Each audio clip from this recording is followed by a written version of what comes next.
Um tema quente que nós já falamos em algumas ocasiões aqui no canal, que é o trabalhador PJ, aquele que não tem carteira registrada na CLT. Esse tema ele volta em pauta agora, porque a gente já sabe que o STF está para decidir se pode ou não existir esse trabalhador PJ, quais são as diferenças dele para o trabalhador CLT. Em paralelo a isso, existe um projeto de lei, conhecido como Projeto de Lei dos Entregadores por Aplicativo, que está tramitando no Congresso, está bastante avançado, mas tem gerado um debate entre a classe dos empresários, dos trabalhadores e os políticos que representam esses dois lados. Por quê? Esse projeto de lei, ele traz o que até os empresários consideram como um avanço significativo, a parte da previdência social. Então, hoje, muitos desses entregadores são MEI. E a gente sabe que o MEI paga um valor próximo a R$70 por mês, e nisso já está englobado os impostos e também a contribuição para o INSS. É uma contribuição de valor baixo e que ainda assim dá direito para ele a alguns tipos de aposentadoria pelo salário mínimo nacional. Se comparar esse MEI contribuindo para o INSS com um trabalhador CLT, por exemplo, a gente vê que o trabalhador CLT vai pagar sobre o seu salário algo na faixa de 10%, então para quem ganha R$3.000 seria aproximadamente R$300 de contribuição para o INSS, e a empresa, muitas delas ainda vão pagar mais 20% em cima desse valor do salário, ou seja, mais R$600. Então, se comparar um trabalhador CLT que ganha R$3.000, a contribuição total para o INSS é algo na faixa de R$900, enquanto que o MEI vai contribuir apenas em R$70 sobre não só o INSS, mas todos os demais impostos. Consequentemente, lá na frente essa conta não vai fechar para a Previdência Social e aí vem mais uma reforma da Previdência. Então, cada solução traz consigo um problema. Esse ponto que está no projeto de lei dos entregadores, que vai trazer para as empresas uma contribuição de INSS sobre esse trabalhador PJ, parece ser um ponto indiscutível. Isso vai acontecer, isso não tem como fugir, essa lógica do MEI não vai se sustentar por muito tempo, é o que nos indica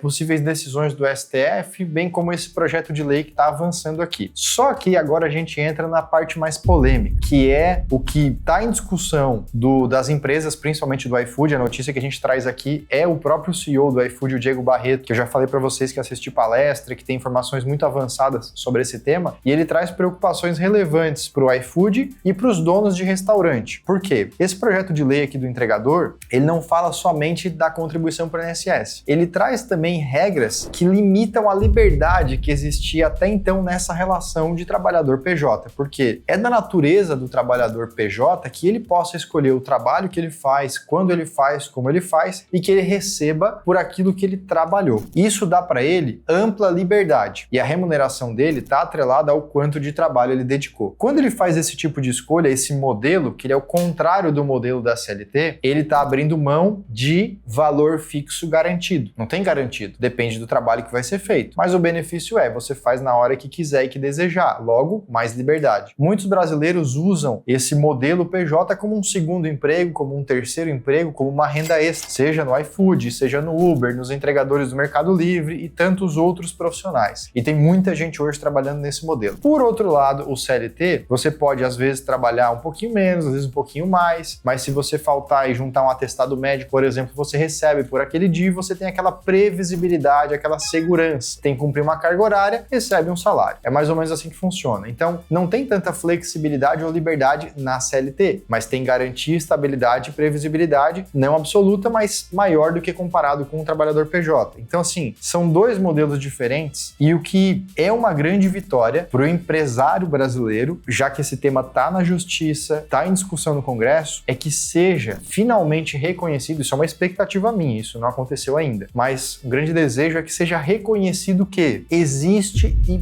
é regular e é legal o trabalhador PJ. As condições e regras não estão hoje 100% estabelecidas, mas hoje a gente só tem reconhecimento de que é legalizado e que é válido e que pode ser feita a contratação de um trabalhador na modalidade CLT. E a gente sabe que o custo de um trabalhador CLT é um custo muito elevado entre os impostos, direitos, etc. E também não é para todo mundo. Tem gente que prefere um trabalho mais livre, tem gente que prefere um trabalho com mais garantias, tem gente que vai se encaixar melhor em cada um dos modelos. O que dá errado é quando você pega um cara que prefere estabilidade, previsibilidade, segurança, e aí ele fala, eu vou trabalhar lá de PJ porque eu quero mais a liberdade, eu quero ganhar mais e eu vou ser mais feliz. E aí, na verdade, ele seria mais feliz no outro modelo, só que ele não sabia. Aí ele vai pro modelo trabalhador PJ e ele começa a reclamar. Ah, porque aqui é muito ruim, só porque eu não pude trabalhar hoje hoje que eu fiquei doente, eu não recebi. Se fosse na CLT, eu receberia. Tá errado. Temos que mudar essa regra aqui. Isso é um grande problema. Por quê? O bom é que existam os dois modelos de trabalho, cada um com as suas regras e as suas consequências. O que a gente não pode é querer pegar o bom de um com o bom do outro, com o bom do outro, não ter lado ruim nenhum deles e montar um modelo misto, que é o que está acontecendo nesse projeto de lei dos entregadores. E o que o Diego Barreto ele aponta. Poxa, gente, nesse projeto tem algumas contradições. Não dá pra gente querer uma coisa que é desse modelo e não aceitar o que é natural desse modelo. Então veja só, uma das coisas mais valorizadas do trabalhador PJ é a liberdade. O Diego Barreto fala na entrevista o seguinte: cada 10 mulheres no iFood que trabalham na ponta, 9 dizem o seguinte: eu levo meu filho na creche. Então elas usam dessa flexibilidade de aceitar uma entrega, parar uma entrega, para no meio do trabalho ir lá buscar o filho, levar ele na creche, fazer os seus compromissos pessoais. Ter essa liberdade é importante para elas conciliando com o trabalho. Agora, quando o projeto de lei vem trazer uma quantidade mínima de remuneração, de percentuais, de taxas, de rotas, de entrega, esse projeto começa a engessar. Ele começa a diminuir essa liberdade e começa a tornar até parecido um pouco com o modelo CLT. Isso é perigoso. Perigoso, e esse projeto, como eu disse, não está concluído. Ele está em discussão, está em fase de debate.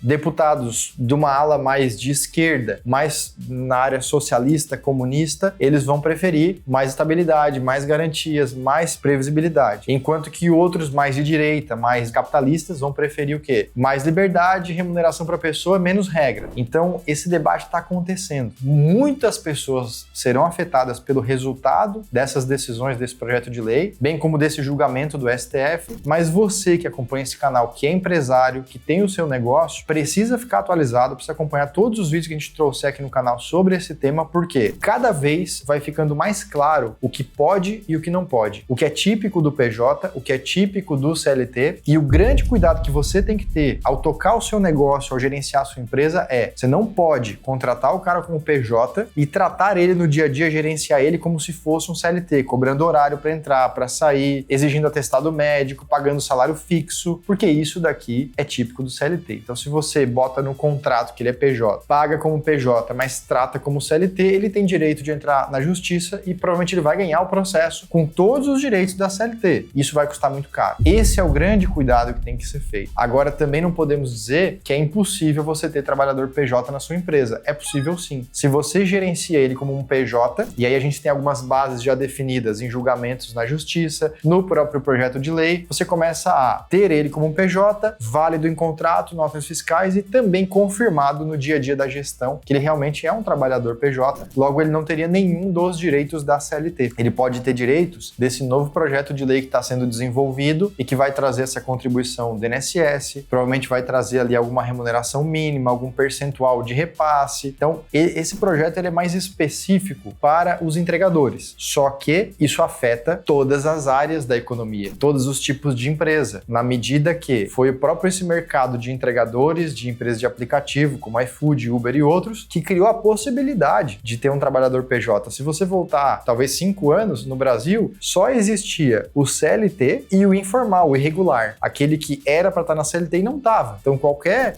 processo trabalhista que essa pessoa fizesse provando esse vínculo de emprego, já tinha ali uma vantagem muito grande para ele provar que era CLT e ele saía ganhando todos os direitos. Em resumo, é mais ou menos essa figura que a gente tinha no Brasil até 5 anos atrás. Agora a gente também ter a figura daquele cara que quer trabalhar por entrega, por resultado, ter sua liberdade, sua flexibilidade, isso é muito positivo, do meu ponto de vista. Muitas empresas estão adotando essa nova realidade e você pode também. Só o que você não pode é fazer do jeito errado. Então, se você for pejotizar as pessoas da sua equipe, se você tem esse desejo de reduzir esse custo da CLT, acompanha os vídeos que nós vamos falar aqui no canal, procura uma orientação jurídica especializada e específica para a sua empresa, para a sua realidade, uma orientação que vai te ajudar a fazer esse movimento com segurança, sem deixar nenhuma falha trabalhista, porque isso pode se converter num processo judicial caríssimo lá na frente, caríssimo mesmo, mas muito mais caro do que seria as horas dessa assessoria jurídica especializada que fosse te orientar, tá bom? É um tema amplo, complexo, importante e novo, então a gente tem que ficar atento e acompanhar. Se você tiver dúvidas sobre isso, é super normal, coloca aqui nos comentários que eu vou ler e responder. Não se esquece de compartilhar esse vídeo com todo mundo que possa se interessar nesse tema, é muito importante isso, ajuda seus colegas, seus amigos empresários que estão com dúvidas sobre isso, sobre o PJ, sobre o CLT. Tem muito mais vídeo aqui no canal sobre esse tema, então você pode buscar aqui no canal sobre vídeos a respeito disso, você vai achar vários vídeos que eu entro em detalhes da diferença entre as profissões, e aqui eu resolvi focar mais nessa notícia recente, assim que sair a aprovação desse projeto de lei ou julgamento do STF, eu volto aqui com uma análise completa, trazendo para você tudo o que mudou, tudo o que foi definido e como isso impacta o seu negócio, tá bom? A gente se vê nesse próximo vídeo, nesse mesmo canal. Até lá. Tchau.